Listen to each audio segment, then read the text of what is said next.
10 best of the year. Most of this year was mediocre movies. This was a challenge to make. It's like 5 movies I really liked, and then 5 movies I think are decent, and the rest of the movies of the year were all like, I enjoyed it while I watched it, and I won't watch it twice. So quite a challenge. Same with the worst. Like the worst, I avoided too many bad movies. This year I'm gonna try to watch more movies. That way I have a better worst. So honorable mentions: Warfare. Damn good action-packed movie. This guy should direct a Call of Duty movie, because this is Call of Duty, and it was visceral and realistic and hard to watch, but good job. Final Destination: Bloodlines, had a blast. All these movies are fun, and this one still managed to, figure out how to be fun. It's a good time while you're watching. Ballerina, saw this on a rainy day. Applied to the movie theater that day. Didn't get it, but I saw Ballerina, and had a good time watching it. I think it's underrated. It's just as good as any John Wick movie to me. And One Battle After Another. Had a blast while I was watching it. Not rewatchable at all to me. That's why it didn't make the top 10. But while I was watching it, it's great. Mainly for Sean Penn. Sean Penn's character performance is something else. And I really wish he wins the Academy Award for it. But they're putting like Jacob Elordi in the supporting actor. You can't do that. The movie's Frankenstein. About Frankenstein and his monster. They're both the leads. So, yeah. Sean Penn's going to get snubbed. But he should win. He should win. Now, top 10. Number 10. Black Bag. On no one's list. I like spy movies. I thought it was an interesting little dynamic of Cate Blanchett and Michael Fassbender, and they're in a relationship, and they work for the MI6, I believe it's called in the UK. And they have an awkward, weird scenario going around. They keep inviting their spy friends to parties. They put like truth serum in their food, and they listen to their drama. And it's like a sick little thing that they do, and I love it. And they're trying to uncover a mystery from 2 different ends, but they don't talk to each other, so it's a little relationship drama thing. Where part of their understanding is that we don't discuss our roles at work. So they say black bag is like code for I can't talk about it. And yeah, they both have to, spoilers. They both have to figure out how to come together and confess to each other and say we have to work together to figure out this scenario. Very interesting little movie. Gives you a lot to think about real life people in spy situations. And I was a fan. I was a big fan of this movie. Michael Fassbender, I love his performance. Number 9 is Fantastic Four. I think it's been a long time since I had a Marvel movie in the top 10. I enjoyed the hell out of it. I think their outfits are great. I think the retro futuristic thing they did was fantastic. Galactus was cool. Silver Surfer was fine. She was intimidating. Vanessa Kirby is perfect. I think Pedro Pascal, I'm so sick of him. He's overexposed. Gave a good performance. I mean, I enjoyed my time watching it. It was way better than I imagined it was going to be, because I thought it was going to suck. It had good music. And it was just a fun time. It was a fun time. I'm going to rewatch it. But I had a good time watching it, which is way more than I can say from a lot of Marvel movies. A lot of Marvel movies are so, boring now that I'm like, all right, this was something I didn't think you could pull off. So, good for you, Justice thing. Oh, don't fall, you son of a bitch. Fucking. I gotta fix this thing. Fixing shit all day. I had to fix my car. Drove me crazy. Number 8, Clown in a Cornfield. Also not in anyone's top 10. I like slash movies. This is in the same vein as Thanksgiving. If you like Eli Roth's Thanksgiving, I like this movie. It feels same tone. It felt like it was directed by him. Fun time, fun characters, a fun little meta slasher film. That even the title is the best title of the year to me. One Battle After Another is a good title, but I like Clown in a Cornfield. It's a little subvertive mockery, but also intentionally done, Scream-esque slasher film, and it's a great time. Had a blast watching it. You cannot watch this movie if you like horror movies and not enjoy it. It really is just a simple, we're just here to entertain you movie. Big fan of it. I think the lead character is the only person who's a little bit boring, but liked everybody else in the movie. Must recommend. Number 7, Predator Badlands. Flawed movie. Hate the Blue Monkey. Overstayed his welcome. Would have ended it a little bit differently. But overall, I think it was very entertaining, and I respect what Dan Trachtenberg is doing. I know a lot of people are saying, oh, not doing the Predator formula, but I'm like, it's the 7th movie. I'm glad he's not. See how malleable this character in this universe is. And I like that he's doing different things. He did an animated feature with 3 different stories. It was great. I'm going to rewatch that. Did Prey, which is good. I want to watch it in Comanche. And did this, which I'll rewatch one day. It's a rewatchable movie. It's entertaining. Runt of the litter wants to prove himself. He at no point comes across like a feminized predator, like some people were saying, because there's a non-human female half that's stuck to him that does not one up him in any way. She's useful to him. She's just a tool to him, and that's why, like, at the end of the movie, he's still Predator from the beginning to end. He's using animals and stuff as tools. Everything to him is a tool because he's just thinking about himself. And so to me, he's still a selfish, evil monster that they are. He's just a scenario where he's going up against the other ones, and he has to prove himself. And you got Wayland, and the alien universe is just tied into there. It's a good time. It's a cool way of doing things. I didn't love it, but I respected it a lot, and everything about it is very cool. So yeah, gets on the list. Number 6, 28 years later. I don't like the ending. It gets goofy and Power Ranger-y. Very silly. Minus the end. The ending kind of ruined it for me while I watched it, but as time went away, I forgot this ending. And, got Bone Temple coming up. I love the kid's story and his little thematic thing with his mother. It's very sad and heartfelt and sickly beautiful. It's like horror movie beautiful. Ray Fiennes, whatever the hell, is going to have another big role in the other movie, but he's a very interesting, unique character, dealing with the apocalypse in his own unique way. The big, brutish, naked guy running at you is crazy, and that bridge run in the water with the galaxy behind him, that's a memorable scene. That's a scene that goes down in, like, horror history as a scene that people are going to remember. That could be iconic. That's like a wallpaper right there. That was so uniquely done. I don't care for Aaron, what the hell's his name? I forgot the actor. I'm so sick of the actor. But he was good. The kid was good. I like the story of just training the kid to go out there into the wild and learn how to deal with these things. The style of Danny Boyle is so kinetic. It's energetic. Same words. Synonyms. Crazy editing. It's like some George Miller editing. But, I mean, I want to see this guy do a Left 4 Dead movie. Left 4 Dead. But, yeah. Unique movie. Especially coming after 20 years later, or 28 days later, and 28 weeks later.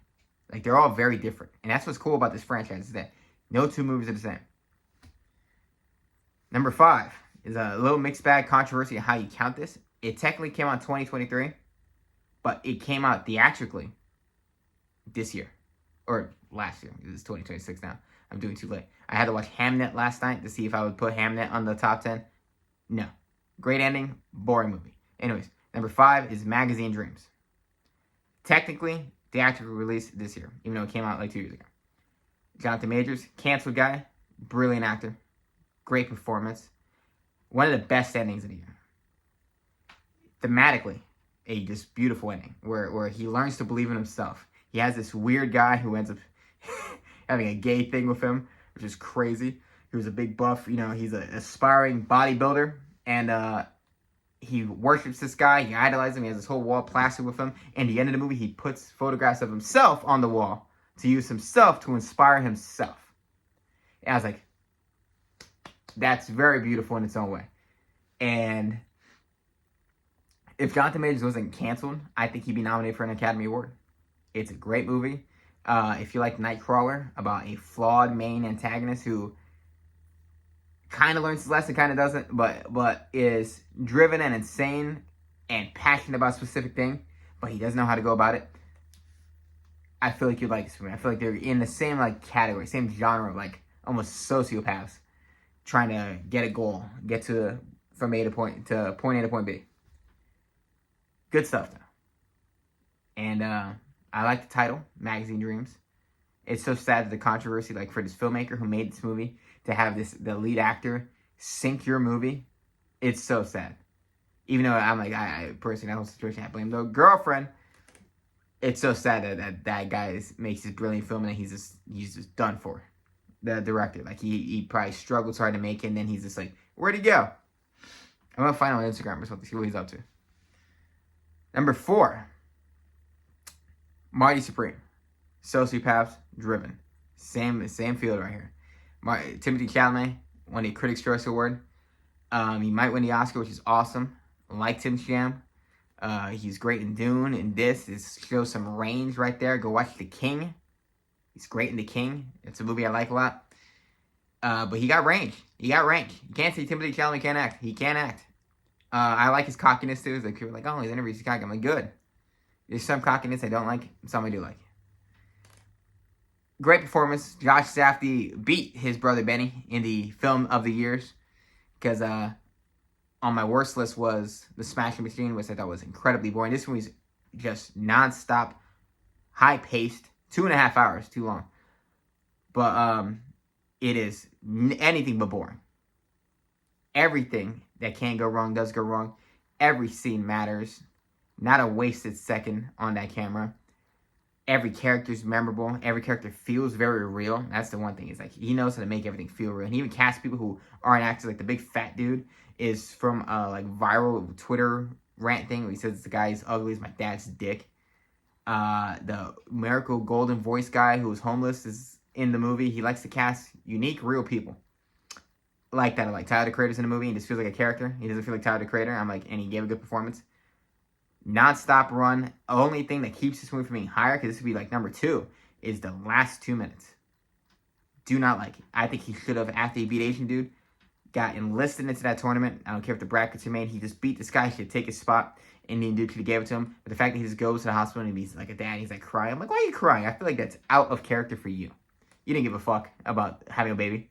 Ever, at this point. So, not a fan of the ending. If you cut out that ending, if you end the movie where he wins the ping pong game, much better movie. Ending detracts a lot.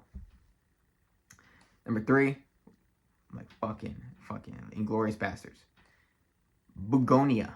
I had to look at what begonia means. It has something to do with an ancient ritual about where you sacrifice an animal like an ox and then bees come out of it. Some with divinity and bees.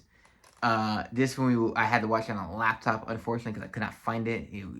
Short runs. It sucks because people like me who actually want to see movies in theaters, I'm like, these AI enthusiasts, I'm like, I want to see these movies in the best way possible, but I have to see it on my laptop because I couldn't freaking find it anywhere else. Emma Stone and Jesse Plemons should be nominated, especially Jesse Plemons. I'm like, come on. Dude got skinny. He has a big fat head. Great cinematography. He should get nominated for cinematography. Crazy score.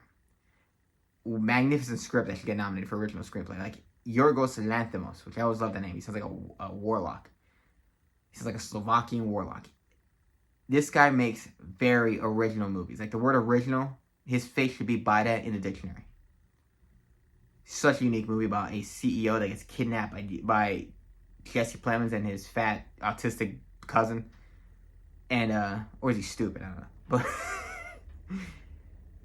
and he's convinced that she's an alien and they're gonna destroy the human race because something with his mother getting killed by a corporation. And plot twist, spoilers. The great twist of the movie is that she is an alien and he was right the entire time. And you never get to the last 30 seconds, or last like 2 minutes. What the fuck? We're good? There we go. I'm gonna leave all this in. The ending could have gone both ways. I had a better ending in mind. If she was an alien, it's perfectly fine because then he's crazy the whole movie and that's what you think the entire time. If she is an alien, it's really funny. And her being the alien outfits, it looks like that movie 9. Their outfits. There's like a potato sack. She's like a big knitted sack thing.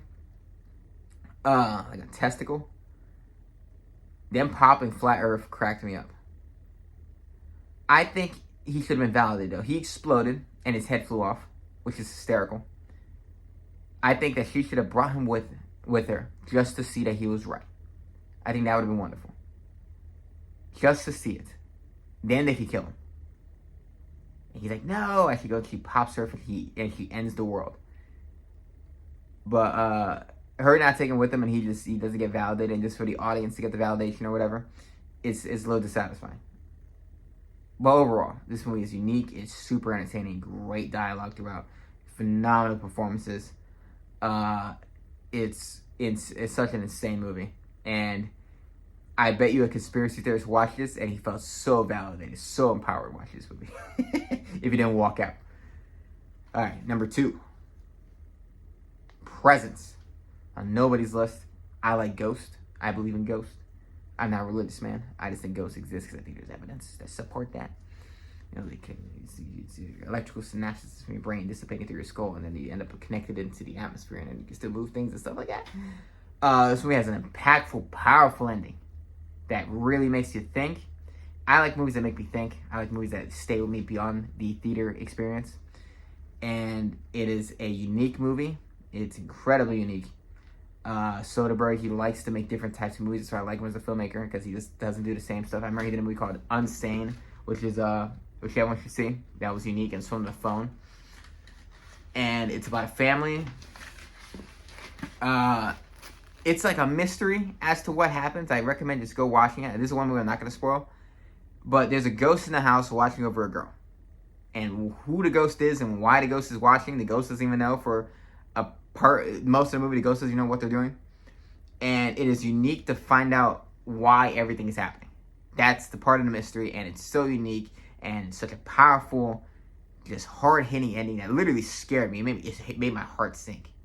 Like, it was scary and impactful and beautiful at the same time, but it like soul-crushing ending. So, a movie that I wish more people saw. And, yeah. There's a lot of unique movies. If you don't know anything about them, go check them out. You have a rainy day, you got some time off, go see a movie you don't know anything about. I knew nothing about this movie. And I saw it, and I'm glad I did. Number 1. Oh, yeah, great poster, too. Number 1. The Long Walk. Great characters. Great commentary on society. Fantastic acting. Cooper Hoffman. And, who's the guy? David Johnson? Great performances. Like, David Johnson. I want to rewatch Alien Romulus, which I think is a very just rip off all the Alien movies, just to watch him act, because this guy is a great actor. And Cooper Hoffman, go watch Licorice Pizza. Controversial movie, I know. Dude is Dustin Hoffman's son. You can tell. Like, he can act. He looks like him. He is great. And this movie, Mark Hamill's in it. He's the general. He gives a good performance. But it's a real commentary about how poor people just struggle and struggle and struggle endlessly until they just drop dead. And one out of a large group of them is going to make it to the top. They're going to climb that, capitalism hierarchy. And they're going to survive, but most people are going to die on the way. And all the things you sacrifice, all the people you sacrifice to make it there. It's a great capitalism criticism. Wonderfully done. Stephen King adaptation. Every conversation in this movie was entertaining. The performances are all top notch. Whoever the third guy is, the third to last guy is great. Super tall, like, black kid. And this movie just stuck with me. It stuck with me because it makes you think about its themes. It's a future that you rarely see. A future that not a single technological advancement exists. Everything's just worse. And that's something you don't really see in a lot of futuristic movies, in a lot of sci-fi movies. The future is always, even it's dystopian, has futuristic technology. These people are just walking on a road with things you've seen before, shit you've seen. So, powerful ending too, where he shoots Mark Hamill. And they let him go with it. And I hope he got the money too.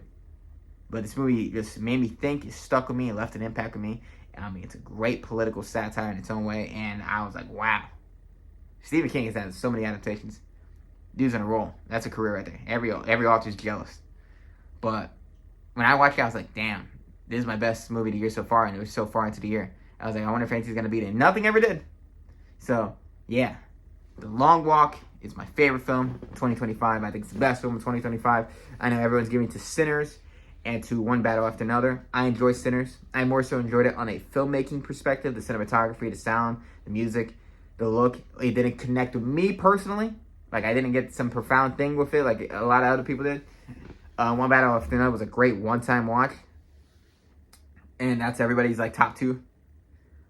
But for me, Long Walk is what I needed. I like my commentaries on society. I like when they're well done.